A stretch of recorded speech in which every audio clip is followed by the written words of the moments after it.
Welcome back to my channel where we review movies of all kind and get down into some pretty groovy ratings. Today we will be looking at The Marvels, a 2023 American superhero film based on the Marvel comics by the same name. Produced by Marvel Studios and distributed by Walt Disney Studios Motion Pictures. It is the sequel to the 2019 film Captain Marvel and a continuation of the 2022 television miniseries Ms. Marvel, and the 33rd film in the Marvel Cinematic Universe. The film was directed by Nia DaCosta, who also co-wrote the screenplay with Megan McDonnell and Alyssa Karasik. It stars a powerhouse of huge stars with Brie Larson as Carol Danvers/Captain Marvel, Tiona Paris as Monica Rambeau, and Iman Vellani as Kamala Khan aka Ms. Marvel, alongside Zawe Ashton, Gary Lewis, Park Seo-joon, Zenobia Shroff, Mohan Kapoor, Saga Sheikh, and finally Samuel L. Jackson as everyone's favorite, Nick Fury.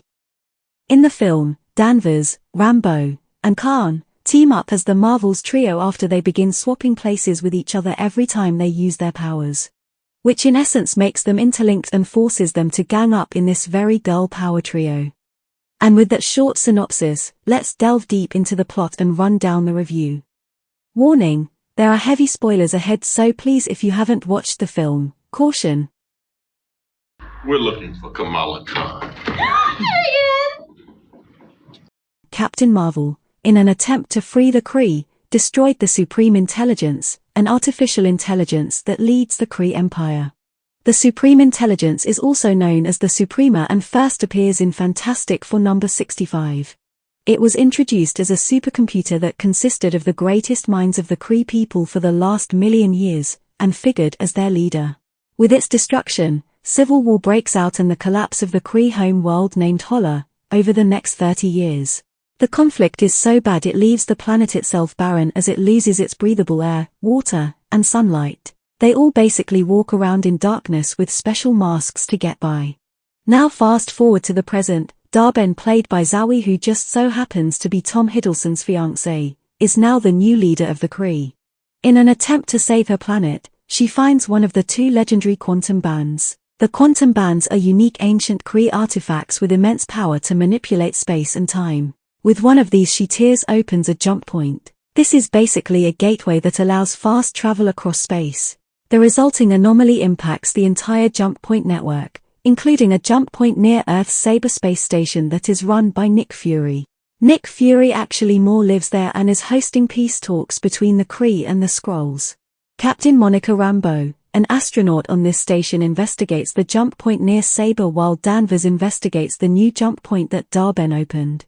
When they touch their respective jump points, Rambeau is transported to Danvers' location, Kamala Khan, who is the other quantum band on Earth, is transported to Rambeau's location, and Danvers is transported to Kamala's house. The three use their different light-based powers to fight off Kree enemies, leaving the Khan family home in shambles. The Khan family impressively fight off the attack and very surprisingly calmly take everything in stride. Once the three ladies return to their original places, Fury and Rambeau visit Kamala on Earth. Rambeau explains that their light-based powers are linked through quantum entanglement, and that they switch places when any of the three use their powers at the same time. The three join up at a Skrull refugee colony on the planet Tarnax, which Danvers helped found and where a peace treaty is being negotiated with the Kree. When talks break down, Dar-Benn rips open another jump point which siphons the atmosphere from Tarnax to restore breathable air to Holla. After a hasty effort to evacuate the colony, Danvers, Rambeau, and Kamala form a team that Kamala names the Marvels. Danvers explains that the quantum bands were used to create the jump point transportation network, and Dar-Benn is combining her quantum band with the Kree's universal weapon. Dar-Benn's repeated rupturing of jump points is causing instability to the network and endangering the entire universe. They deduce that Dar-Benn is targeting planets that are meaningful to Danvers, who Dar-Benn blames for the desolation of Holla. The Marvels reach the water planet Aladna before Dar-Benn does and prepare the local population for an attack. Dar-Benn arrives and tears open a jump point to draw the planet's water to Holla. She almost steals Kamala's quantum band, forcing Kamala to flee with Danvers and Rambeau. Dar-Benn's final plan is to use the energy from Earth's sun to restore that of Holla. The Marvels fight and subdue Dar-Benn, but she steals Kamala's band and uses both bangles to tear open another hole in space. The act destroys Dar-Benn, ends the Marvel's entanglement, and leaves behind a rupture between realities. After Kamala reclaims the bands, she and Danvers use their combined powers to energize Rambeau, allowing her to close the hole from the other side, stranding her in the process. Kamala returns to Earth and Danvers flies into Holler's sun, using her power to restore it. The short-lived team-up inspires Kamala to seek out other young heroes and form a new group, starting with Kate Bishop. In a mid-credit scene, Rambeau awakes in a parallel universe where she is greeted by Binary, an alternate version of her mother Maria, and the mutant scientist Hank McCoy, better known to the X-Men as Beast. The 2010s have 100% been the decade of the superheroes, and since we are midway into 2020s, the hype doesn't seem to be dying down anytime soon. A lot of the fascination at first was due to these superhumans with powers, and boy was that a treat from your spies and action heroes. But now that there's an infinite possibility of characters to explore, a lot of superheroes can just seem at best unmemorable. So a lot of what carries these movies are the personalities and backstories of the main characters. Kamala, the 16-year-old Pakistani American from Jersey City, was definitely my standout character. She was incredibly likable with complete MVP energy. Her fangirling over Captain Marvel was so cute.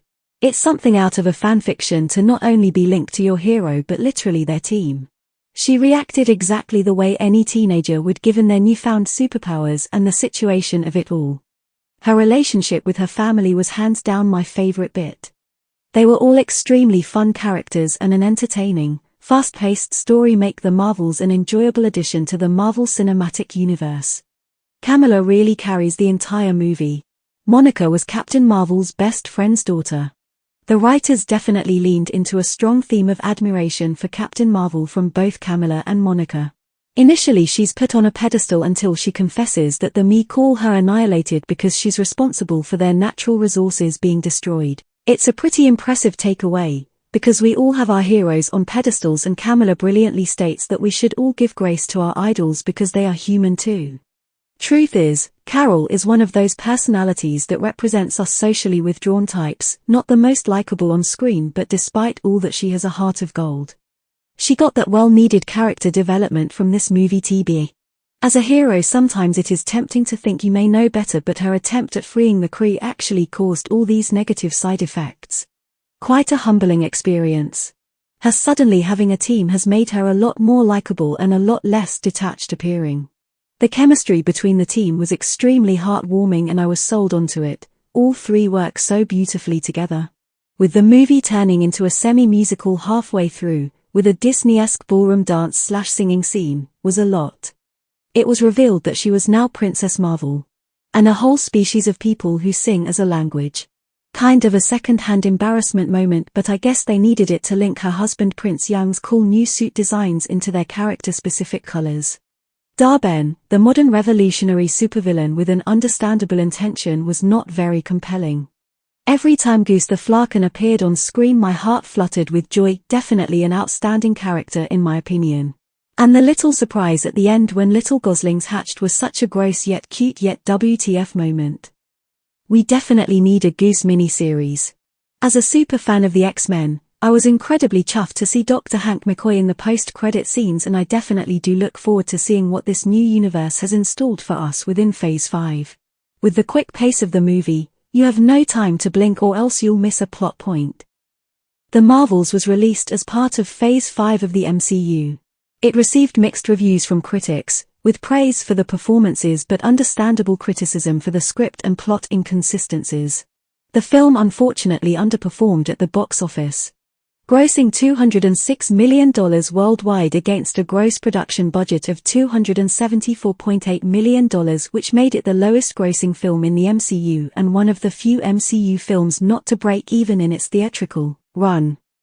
In explaining why the film's box office performance was so low, Anthony D'Alessandro of Deadline Hollywood rejected claims that the film was impacted by general superhero fatigue, and instead blamed lackluster marketing and the overexposure of MCU content on Disney+. But honestly, in my opinion, it was funny and refreshingly cool. All of this was elevated by the chemistry of the three leads, utterly dripping with girl power. Along with the incredible visuals and cinematography, it was so easy to enjoy regardless of all the twists and turns the film takes.